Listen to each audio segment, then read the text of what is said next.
Hey guys, this is Parvathi. അപ്പോൾ ഇന്ന് എൻ്റെ first day of anaesthesia posting ആണ്.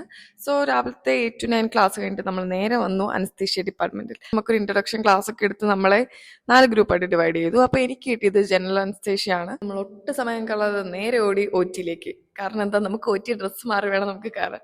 അപ്പം നമ്മൾ ഒ ടി ഡ്രസ്സൊക്കെ മാറി വന്നപ്പോഴത്തേനും നമ്മുടെ മാം അവിടെ വെയിറ്റിംഗ് ആയിരുന്നു. നമ്മൾ ഫസ്റ്റ് ഡേ ആയതുകൊണ്ട് മാം നമുക്ക് ഇൻട്രൊഡക്ഷൻ ക്ലാസ് പോലെ കുറേ ബേസിക് കാര്യങ്ങൾ അതൊക്കെ പറഞ്ഞു തന്നു. അപ്പം ഞാൻ കണ്ട പ്രൊസീജിയർ എന്ന് പറഞ്ഞാൽ IPOM ആണ്. എന്ന് വെച്ചാൽ ഹെർണിയ പേഷ്യൻസിനൊക്കെ ചെയ്യുന്ന പ്രൊസീജിയറാണ്. അപ്പം മാം നമുക്ക് ക്ലാസ് ഒക്കെ എടുത്തു കഴിഞ്ഞ് നമ്മുടെ പ്രൊസീജിയറൊക്കെ കഴിഞ്ഞ് മാം ഒരു ബേസിക് ഐഡിയ തന്നിട്ടാണ് വിട്ടത്. പ്രൊസീജിയർ കഴിഞ്ഞിട്ട് നമ്മൾ നേരെ പോയി ലഞ്ച് കഴിക്കും. ലഞ്ച് കഴിച്ചിട്ട് നമുക്ക് തിരിച്ചു വന്നിട്ട് എന്താ ചെയ്യാനുള്ളത്, നമുക്ക് ക്ലാസ് ഉണ്ട്. എന്ന് വെച്ചാൽ അവിടുത്തെ ഫാക്കൽറ്റി നമുക്ക് ക്ലാസ് എടുത്ത് തരും. അത് കഴിഞ്ഞ് നമ്മൾ ഇന്ന് ചെയ്തത് എന്താണോ അതിൻ്റെ ലോഗ് ബുക്ക് സബ്മിഷൻ ഉണ്ട്. ഇത് കഴിഞ്ഞ് നമ്മൾ 4 മണിയായപ്പോൾ തിരിച്ചു വന്നു. ഇത്രേ ഉള്ളൂ. So at the end of the day എനിക്ക് മനസ്സിലായത്, അനസ്തേഷ്യ എന്ന് പറയുന്ന ഒരു പേഷ്യൻറ്റിനെ ചുമ്മാ കിടത്തി ഉറക്കുന്നത് മാത്രമല്ല, നമ്മളെ പേഷ്യൻറ്റിനെ സേഫും സ്റ്റേബിൾ ആയിട്ട് നിർത്തണം. അപ്പോൾ അത്രേ ഉള്ളൂ ഇന്നത്തെ ദിവസം. Bye bye.